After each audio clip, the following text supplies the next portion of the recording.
big sky, big potential. In association with Mills and Reeve, this is Eastern Promise.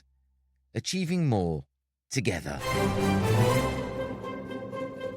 Welcome to the podcast beaming opportunity and amazement out from the east of England.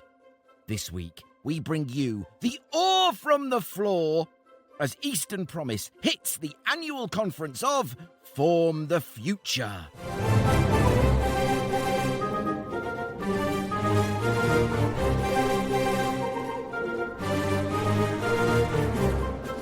I'm Mike Rigby, and you join me at Hinxton Hall for the annual conference of the East of England's education and skills juggernaut, Form the Future.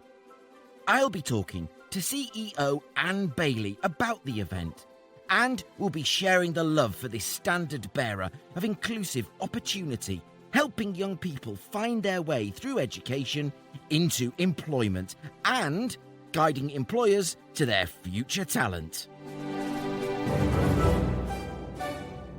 So prepare yourself for an education in how we're raising the bar for young people across the region and beyond on this week's Eastern Promise.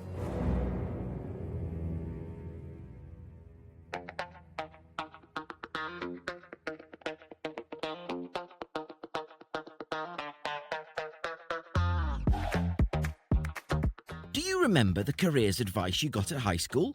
Well, mine wasn't up to much, and dwelled on what I couldn't do rather than where my skills actually lay. That was back in 1992, and unfortunately, despite us being a quarter of the way through the next century, young people are still leaving school without adequate careers education, unsure of what they want to do, and entirely clueless about how to enter the world of work. Think about that for a minute. Your entire life up to that point has been defined by the education system and, all too often, the very people to whom you'd look for advice, your immediate family, may not be in a position to help or know anyone who could. That dilemma is exactly why Form the Future exists. Nothing quite like it exists outside our region, but exist it does, and tremendous work it does too. Form the Future is a bridge between the worlds of education and work. It equips young people with the skills they need to succeed in their career of choice and enables businesses to recruit skilled workers locally. In some parts of our region, such as Cambridge, employers can't hire fast enough. Elsewhere, it's more of a struggle. Either way, Form the Future is an essential tool for helping businesses to build a future-proof talent pipeline and informing young people where the jobs will be and which skills will be in demand. Nowhere was this determination to build a talent pool fit for the workplaces of tomorrow more clearly on display than at the magnificent Hinxton Hall Conference Centre in the heart of the South Cambridge Research Cluster for the Form the Future Annual Conference 2026. Its theme, Young People and the Future of Work in the Age of AI. A timely topic which we'll explore shortly. Eastern Promise was delighted to be invited, and we leapt at the chance to talk to delegates, speakers, and the CEO of Form the Future, Anne Bailey herself. Let's begin our supercut of this super conference with Gwendolyn Casaza of Cambridge City Council. I am here, A, I'm a big fan of Form the Future and their work. You have to be, really, I think. But B, I work with the Cambridge City Council as a strategic advisor. I've been working with the council since the autumn, really working to help give some shape and structure to their new big flagship initiative called Included, which is essentially about creating citywide infrastructure to really kind of bring coherence and focus to creating pathways for opportunity from birth to 25 for children and young people across the city, but with a particular look at ensuring that this is equitable and that really, if you think about innovation and economic growth and opportunity in the city, while talent is found everywhere, opportunity is not. No, So what's yeah. the kind of infrastructure that you really need to work alongside businesses, universities, the form the futures of the world, community members and young people, many other types of organizations to really build that kind of coherent infrastructure and a North Star, a mission that everybody can get behind. And would you say that this is really a rallying point for people like yourself who want to tackle that, all the kind of educational inequalities we see unfortunately across Cambridgeshire and the east of England? Is Form the Future really that kind of standard bearer and say, something we can all get behind and support, and that's why there's so many people here. I mean, I think what Form the Future has done in 10 years is really become a kind of important broker, but also a really trusted partner for schools, for the public sector, for businesses and employers, and really for young people to really say, well, I love how Anne Bailey talks about Form the Future being in kind of the opportunity business, and how do you really kind of connect talent, young people and children's talent to the whole host of opportunities that the city has to offer. So when Gwen Casaza gets back in a car at the end of the day, what are you hoping will have happened? Where are you hoping you will have heard and achieved in this fantastic day? Well, we are really at the starting point of Included in our work. So this is about us, kind of understanding kind of what the ecosystem is looking like, but also we're looking for in the next few months to really start to take a concept and really give it some shape. So I'm looking for kind of fellow travelers, people who are also doing this kind of work, who are really interested in making Cambridge and Greater Cambridge an equitable kind of child and young person-centered place for opportunity.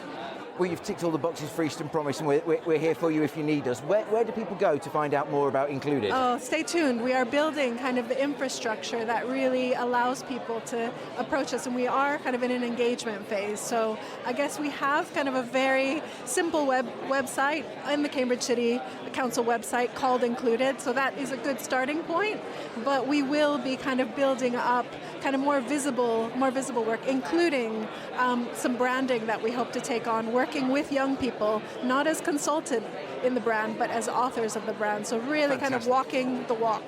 Absolutely. Well, Gwen, thank you ever so much. Enjoy the rest of today.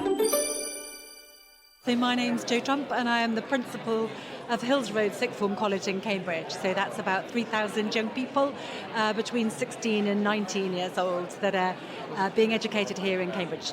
So this is obviously a really important event for you, otherwise you wouldn't be here. So why is it so important to you? Hills Road is about preparing people for the next steps and for the future, as every education organisation is future focused. And I think one of the really exciting things about today's conference is that it's really grappling with the complexities that we're experiencing around AI. So all of the opportunities and all of the challenges that represents in terms of making young people future focused, but also future confident in terms of what AI can do for them and what they can do for it.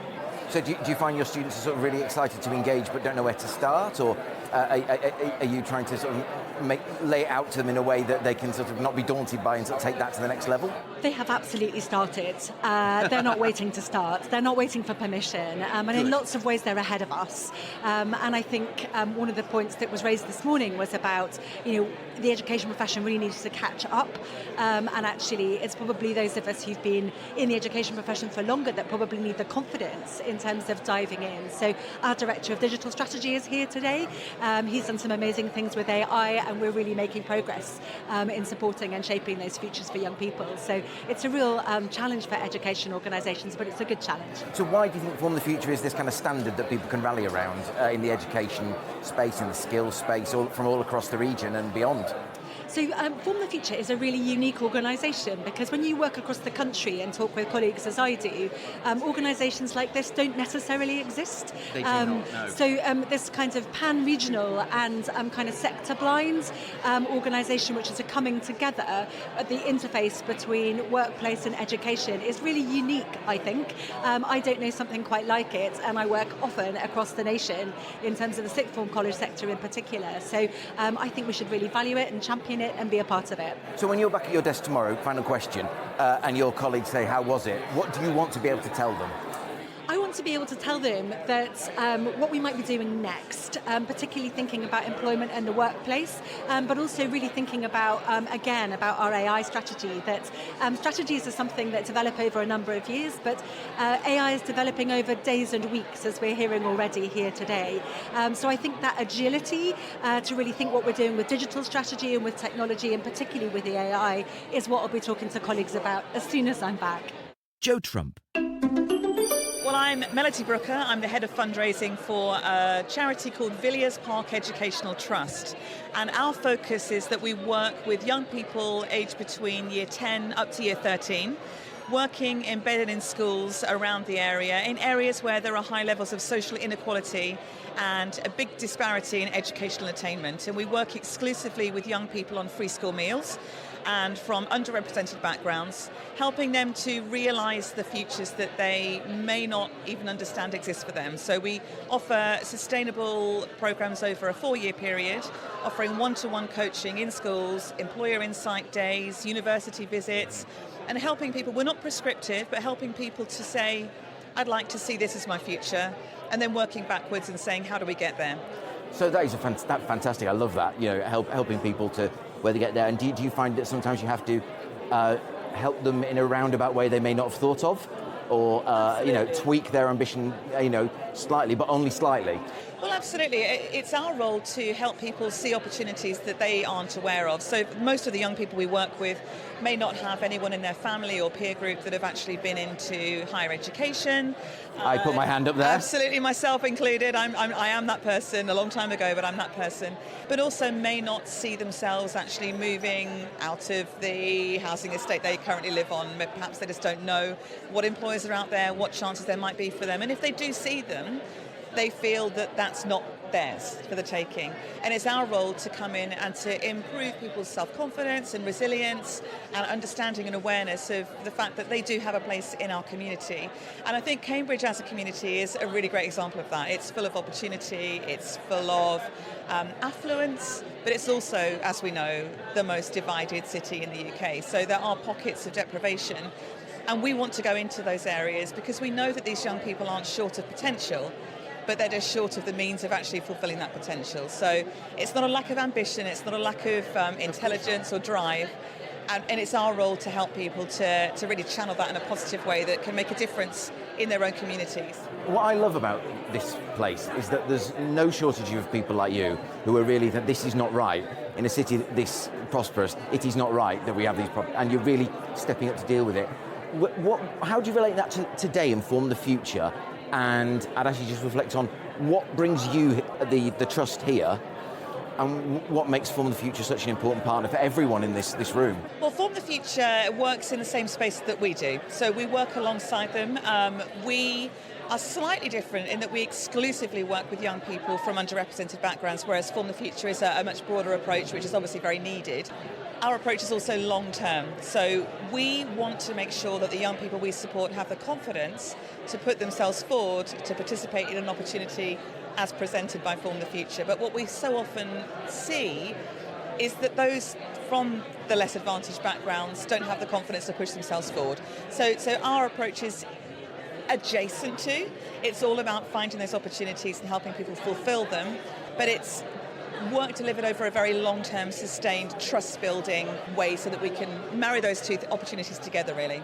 So when Melody Brooker gets back in a car at the end of today, yes, or gets back on the bus or the train or however you made it here, and your colleague who has conveniently done a bunk since I presented the microphone, what do you hope to have taken from today? It's great to see so many people here, obviously with the same levels of enthusiasm and drive that we have to help young people succeed. It's really interesting to learn more about AI and what the future holds for us. I personally find that quite a terrifying space, yes, as I think we all do really, but it's interesting to hear those that are really well informed about that, helping us to get a greater understanding of how we support young people to get those skills and to realise the new opportunities that we don't even know exist yet. And I think that's a really interesting conversation to have. Final question, we'll link you in the show notes, but how do people find out more about the Trust? So we have a fantastic website, which is villierspark.org.uk. We are Cambridge-based, but we operate in spaces around the UK. But yeah, get in touch with us, have a look, talk to me, always talk to me. So Melody Brooker, thank you so much. And as this 1950s fire engine goes Fabulous, by... let's go. Melody Brooker of Villiers Park Educational Trust. A huge thank you to Gwendolyn, Joe and Melody. And now it's time to go all meta as the Eastern Promise podcast meets the Project Cambridge show, and I talk to host of the same, Jen Richardson, and her team.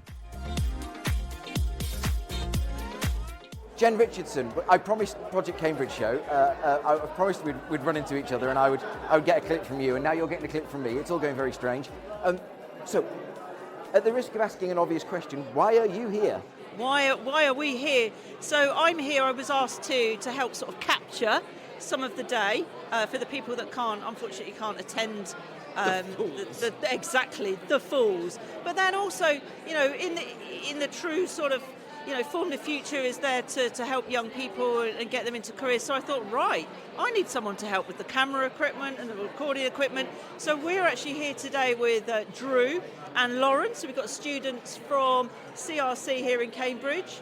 And, hello, Drew and Lauren behind the camera. You can't see them, but we can.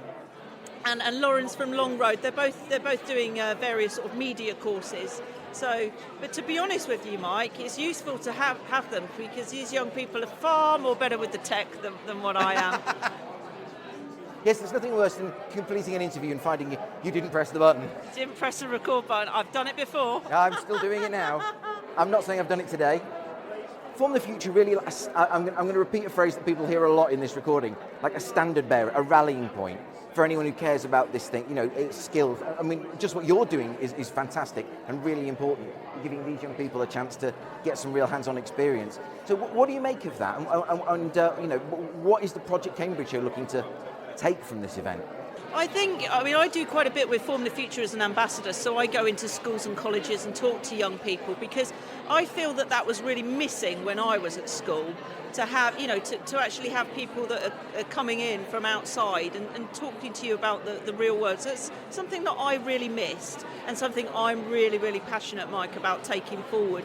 And Project Cambridge really kind of helping to curate a talent pool for the future here in Cambridge. That what they do is so important, so valued, and so rare outside this region. I mean, I know they work in many, many places, but there doesn't seem to be anything like them. And it's just so typical that it comes out of Cambridge. I mean, it's that kind of verve, that kind of dash, and that we really need outside the region. So how's the Project Cambridge show going? I mean, where do people find you? So we are on YouTube. Primarily, it's going to be better for people to watch us because we've just kind of put a focus more on a visual kind of format rather than the podcast audio. That's so common. There's lots of people doing that now. I mean, obviously, with my face for radio, I do some filming. I still opt for the good old-fashioned approach. Yeah.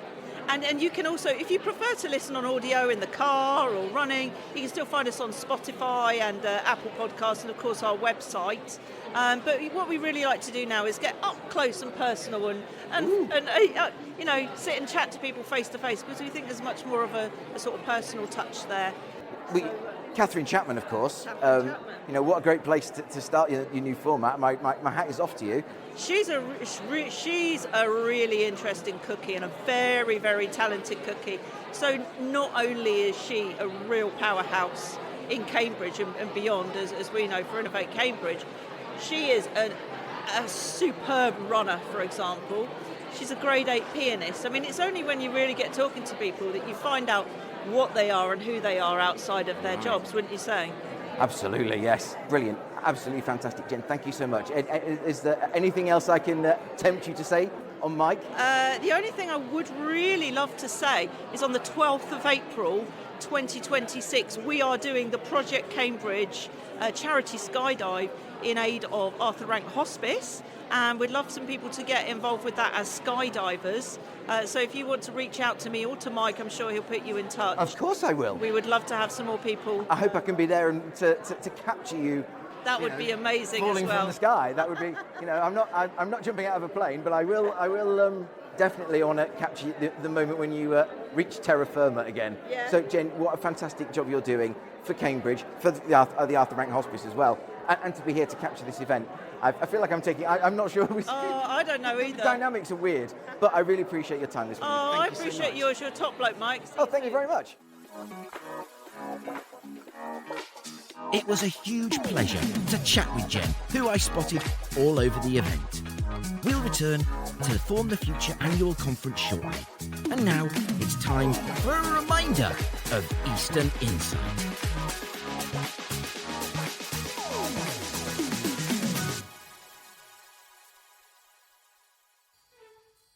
Are you doing something exciting, innovative, or quietly brilliant here in the East of England? Do you have a story, insight, or initiative that deserves to be heard by a thoughtful and engaged regional audience? If the answer is yes, then the new thought leadership slot on the Eastern Promise podcast is your chance to share it.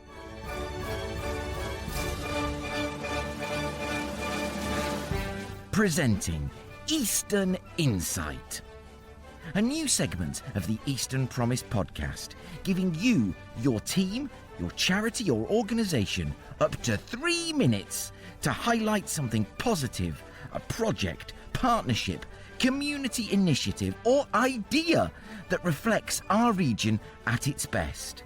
Or you might even be outside the East of England and wanting to reach in.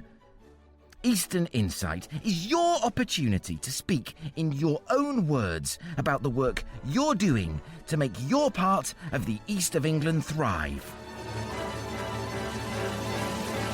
With only one slot per episode, your unique Eastern Insight will enjoy evergreen visibility. Your Eastern Insight can be recorded via video call, in person, or even on your smartphone. A single Eastern Insight slot costs just £100, or you can take 6 slots throughout the year for £500. Perfect for organisations wanting sustained, strategic visibility throughout the year.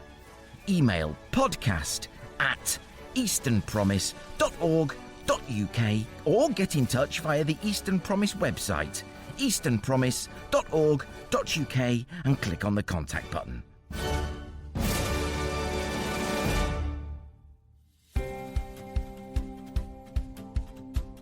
Now, as I mentioned earlier, young people and the future of work in the age of AI was Form the Future's theme for this event. One of the morning speakers was Alex Zarifa of the Arthur Terry Learning Partnership, and his talk was an absolute tour de force, mixing the unvarnished and frankly scary facts about the development of AI with the potential to deliver a new economy and unlock new career paths. It's a true epochal shift, driven entirely by new technology, one for which few adults are prepared, let alone young people. To learn more, I practiced my best conference hover and grabbed a few moments with both Alex and the EdTech legend and thrice previous guest on this here podcast, author and CEO of NetSupport, Al Kingsley, MBE.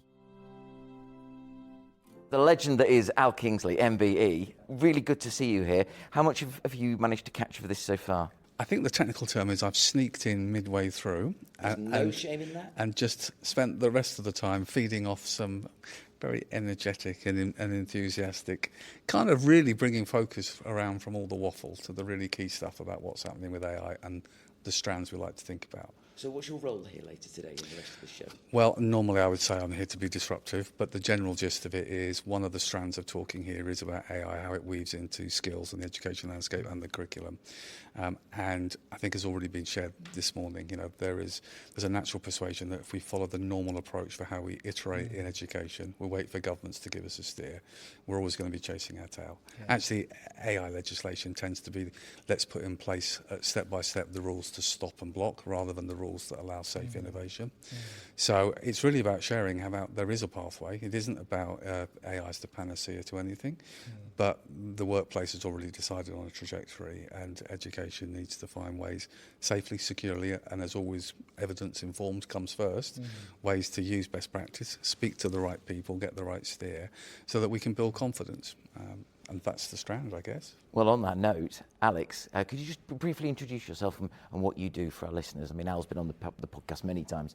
Yeah, well, first of all, I thought I reiterate everything Al said. That's just brilliantly said, so I don't know how I can follow that. But my role is, my name is Alex Zarife. I'm from the Arthur Cherry Learning Partnership, and I lead something called Futures Readiness, which is fortnightly resources, sort of real-time resources for this real-time revolution, so that young people can develop what I call AI discernment, the ability to know when to leverage correctly and astutely and sensibly in a way that cognitively enhances and doesn't diminish, but also when to proceed with more caution, and also when to actively resist and challenge. It's building that resilience as opposed to stop and control that Al said is perhaps the approach in some, some arenas. Well, I have to say, in the course of a very energetic presentation, which I don't know how you did it, and wherever you get your caffeine from, I'd like the name of your supplier, please. And what might, I think you yourself was fairly apologetic about this, absolutely doom-laden. The change is going so fast. By the time you've decided to sit down and study what the change is happening, you're already too late because it's gone. It really put me in mind of someone whose business is in horses around the turn of the 19th, 20th century, watching the Model T go by and thinking, I don't know, I like my horse just as it is. And the difference in this age being, by the time the man whose business is in horses has decided to get into cars, that Model T is already a Tesla, and it's moving that fast. Is that a fair reflection of where we are and how it's going? I mean, I've heard that analogy a number of times. I haven't really done a really massive deep dive into that, and I don't have all the answers. I mean, that's the key thing, is that sometimes I do a talk I did to the National Careers Service last week, and what they want to do is a quick fix, CPD, or I've covered AI and now I'm up to speed. But the bigger point I think you're making is that we all need to be highly vigilant.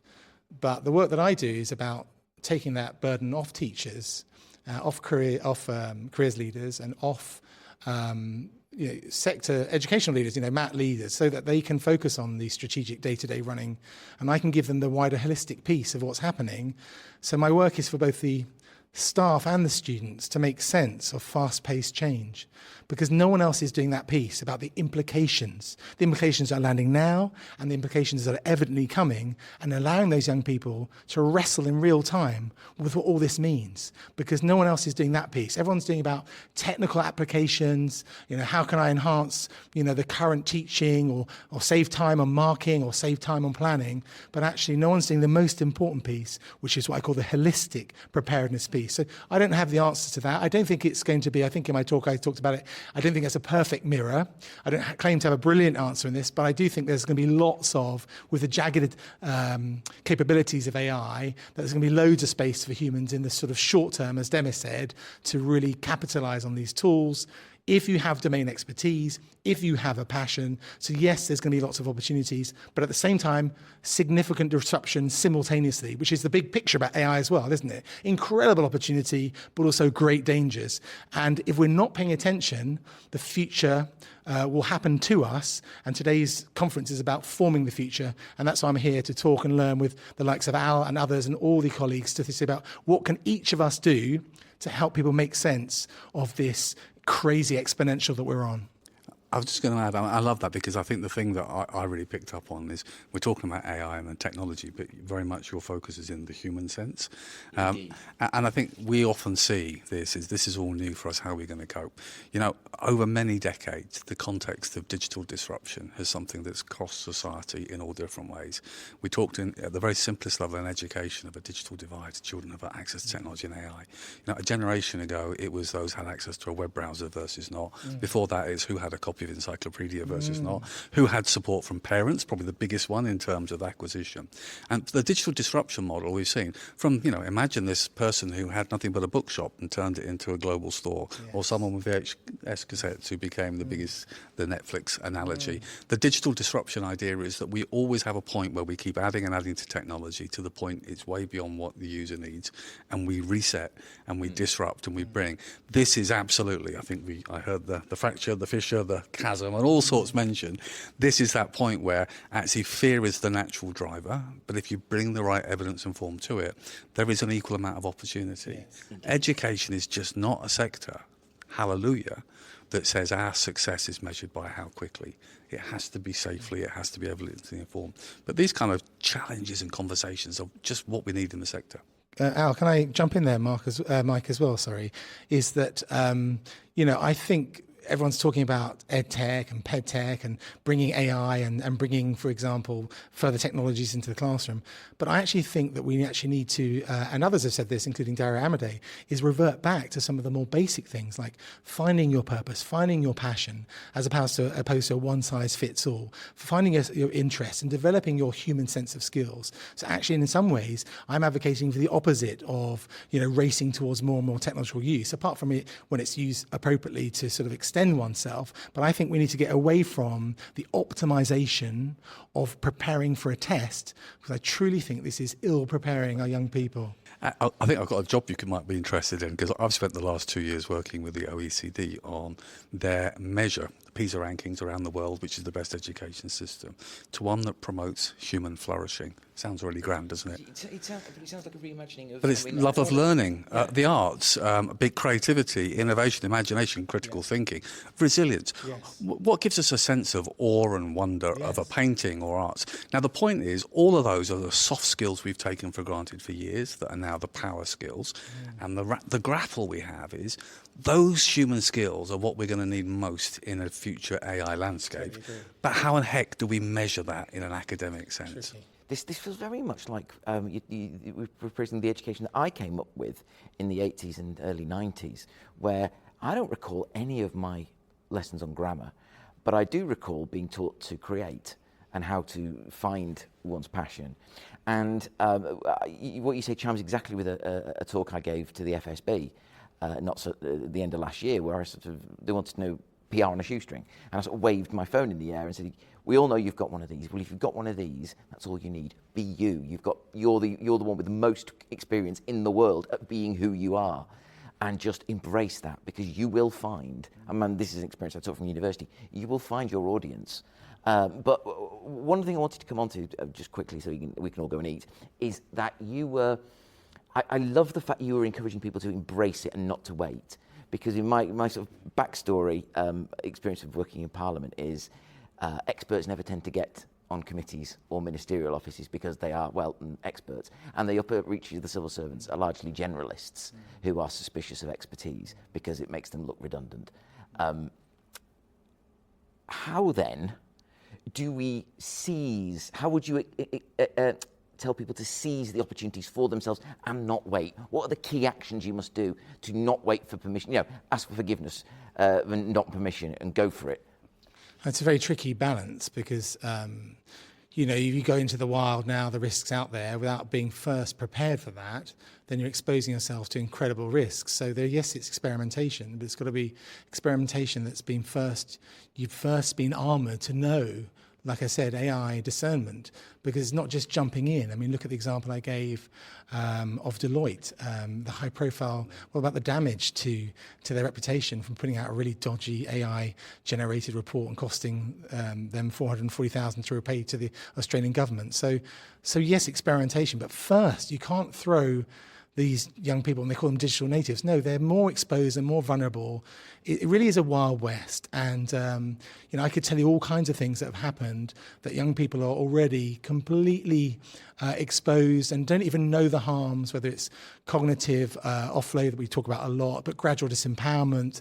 I mean, the concepts of, writing, for example. So when I first wrote some stuff for a couple of journals, I would put it into AI afterwards and check a couple of lines or a couple of key paragraphs. And I ultimately say, well, I do that very late in the process for me. Very, very late on, I would come back and say, maybe it could polish up. I have a tendency to bang on a bit, Mike, right? So, well, you're in good company because I too am, a stranger to brevity. So I would reject a lot of what it would say, but I learned that actually could polish up a couple of sentences. But then gradually you realise actually the output now, maybe from Claude or whatever, or Gemini, it's really very good. And then you start to lean in earlier in the process of writing. Just one example. And I think that actually that undermines my ability to start from my authentic voice potentially. Indeed. And that is a great danger. So yes, you've got to experiment, but it can't be just thrown in with the lions, which is what young people are having at the moment. So sorry, Al. I would say, if we think about it, sometimes we think it's a zero-sum game. The most powerful skill you need to navigate a digital world is literacy and oracy, and that's never going to change. And when we talk about digital citizenship in the context of keeping safe, but also digital skills, it doesn't mean you do that on the basis that when you've acquired those skills, you must use those tools. Sometimes it's to acquire the skills to figure out when it is and isn't appropriate to use things. Exactly. And that's the same with teachers. If you understand AI, if you're able to navigate the tools, talk to children about the risks and the implications, it means you are better to use your own professional judgment as to whether it's needed in this lesson or not. Does it add value? No, then turn it off. And I think sometimes we think if a school or the system is saying embrace technology, it means from 9 till 3 every day there's a technology on their hands. We've all, I think, articulated here as parents, our younger children, I'd rather they were, free flow, play-based learning, forest schools out doing their thing. Oh, yes. But you'll also see, and I've seen some amazing trusts that in early years foundation stage have children who are literally walking around in a control space for half an hour with a Chromebook or a tablet, walking up to peers and saying, "Hi Alex, can I take a photo? Can I do this?" And they're learning both digital etiquette and for little hands the ability to use, so that as they move forward there are certain lessons where they're using UDL, Universal Design for Learning, where they're using devices as different ways of capturing. And then we say, well, it's not, again, every lesson, but the idea of a child who's 6 or 7 videoing their friend doing gymnastics in the room and comparing it one term to the next and how they've developed and so on. The point, I think, with this thing is the best education system will never be the one that has the most technology. It'll be the one that uses it most purposefully. And all of it starts with skills and confidence. It's about training staff and children. Yeah. So just finally, Alex, thank you, Al. Just finally, Alex, what is your one bright spot of optimism that you want people to take away from what you said this morning? The key thing that makes you think, yeah, this is, we think we can do this. I'm sorry, I'm mainline optimism, so. Okay, yeah, I mean, I am optimistic because I believe in humans, and I believe at the top of my taxonomy and underpinning the work that I do, the resources I do, is a taxonomy of skills, and the number one skill that we promote is human intelligence, HI. And I believe my work and others like Al is all about driving towards human flourishing in an AI-powered world, but it is going to be AI-powered and we must be ready. And just as a final tip, check out his resources, book him, get him to come and talk to your team. I mean, the best way is have those conversations. You get the right people, they won't tell you what to do, they'll tell you what questions to ask yourselves. That is, I did an AI course from How to Talk to Robots Productions, and the one thing that the guy, whose name escapes me, I think it's Scott, somebody said is the most important 5 words are, what questions do you have? And that I always try and put that in now at the end of anything I'm doing. What questions do you have? I always recommend the last question should be identify and show me what efforts and steps you took to mitigate bias. And often people forget that. But stick it on the bottom and think, ask it, show me the top 10 English footballers of the last decade, and you'll find it's mostly men. And yet I think the women won all the trophies. So, we're being very simplistic after a much deeper conversation. But, some of these things are not about the technology. They're about the natural thing that you would do without thinking to mitigate bias and to think about detail of things. And just to close from me, I don't think this is so much, as I said at the start, a technical revolution as a societal and human, potentially even human-altering condition. And yeah, we've got to be optimistic, but I think that starts with everyone becoming switched on to what's happening and then being able to raise their voice and speak to their key decision makers and sort of mould it. But no one really is ahead of anyone else because it's happening in such real time. So we must get engaged, we must get vigilant, and we must have our critical say. My thanks to Alex and Al for their time and wisdom. And now, for our final interview. Who else could it be but another previous guest on the show and a huge part of our live skills event last year, the CEO of Form the Future, Anne Bailey. How do you feel it's gone? This is the lunch break. How's it going so far? Because that was amazing. That's just the session we've just been in. I'm really thrilled with this conference. I love the venue. I love the fact that we've got such a wide range of people here today. Over 250 people registered. We've got educators, employers, policymakers, academics, researchers, and young people themselves. But what I've really loved is the 3 talks we've had so far. So we have had Andy Neely's demonstration. That was brilliant, got us all on the same page in terms of our understanding. The first panel, really exploring this idea of like fact versus fear, trying to tease it out. And then the panel on skills. And then, of course, no one will forget Alex. No, I'm sort of feeling slightly fatigued by the sheer rapid pace I was moving with there. So what is the key thing? No, I'm going to ask you a different question, actually, because I've spoken to so many people this morning, and the admiration for, affection for Form the Future, the work you do, and the fact that there isn't really another Form the Future in the UK, which is great. Why recreate what already exists, and also slightly worrying. So what do you take from that, the fact that people are flocking here because of the work you do and how well regarded it is? Well, it's great that people come because they know about us. Almost half of the people in the audience, this is their first time at a conference. So that's fantastic. We've attracted a whole new audience too. So hopefully there's even more opportunities for us to make a difference. But, I kind of agree. We occupy a unique space, and it's a necessary space. I used to think when I started this 10 years ago that I could make myself redundant because I'd be so good at activating employers to offer opportunities to young people, getting the schools knowing exactly what they needed to do to get young people work ready, and that there'll be job done. It would be embedded. It isn't work that way. You really need a middleman. You need an integrator. You need an organization like Form the Future to keep refreshing those relationships, keep expanding horizons, keep making it easy for everyone. And so you're right, I think they really do value our role.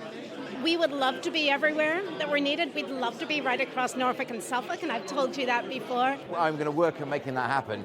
By hook or by crook, we will. Yeah. And it's really important, and also I see Alistair Lomax over there.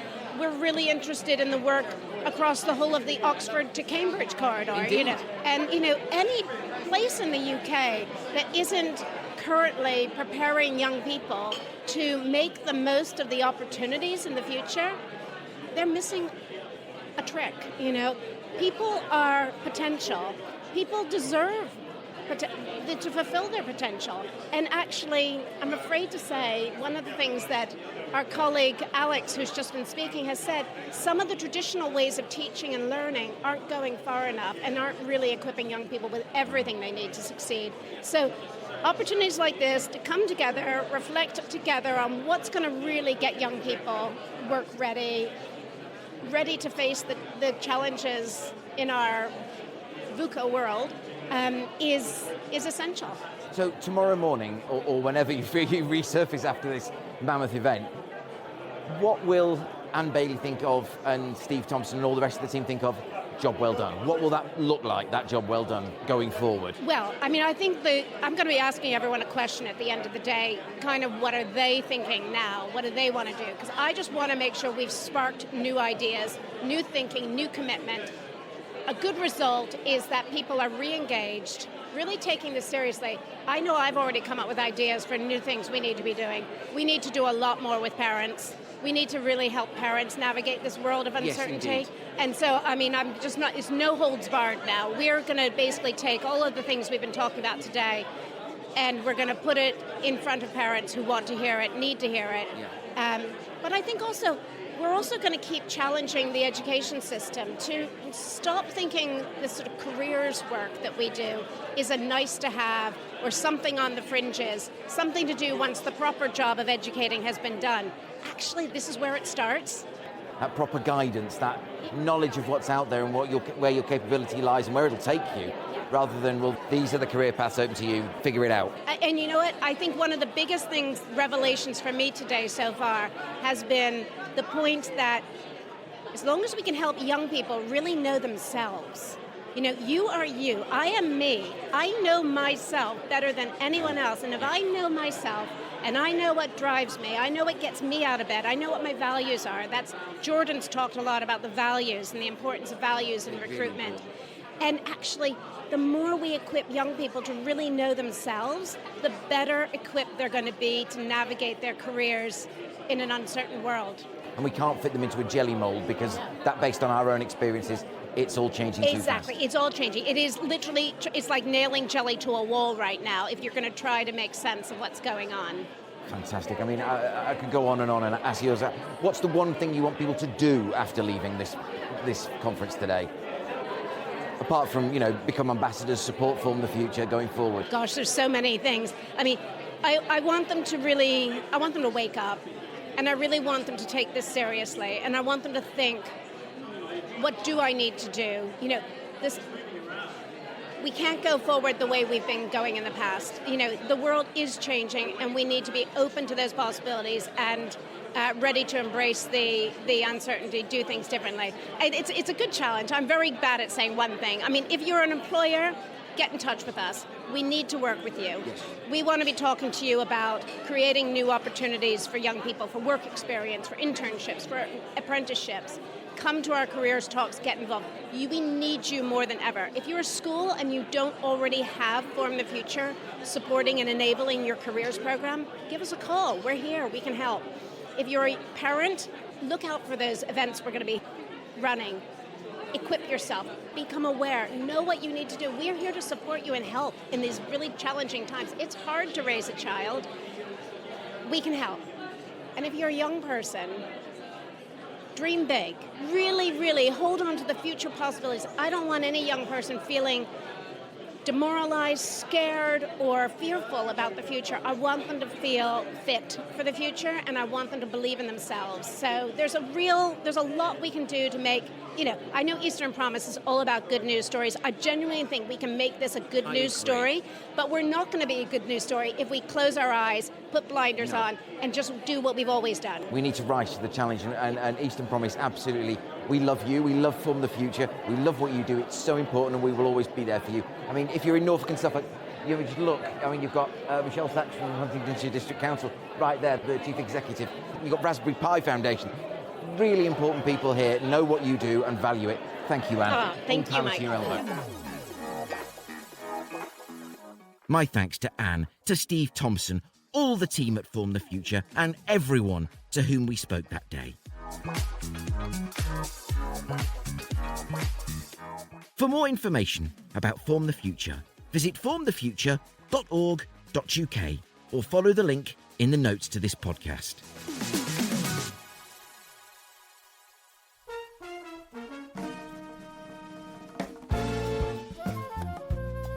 And that's it! There's no more to be had of episode 158 of the Eastern Promise podcast.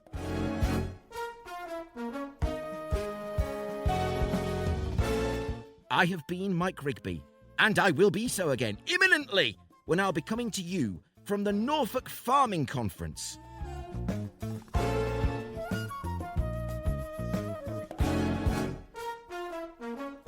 Then in 2 weeks' time, I'll be bringing you my chat with Paul Bristow, Mayor of the Cambridgeshire and Peterborough Combined Authority.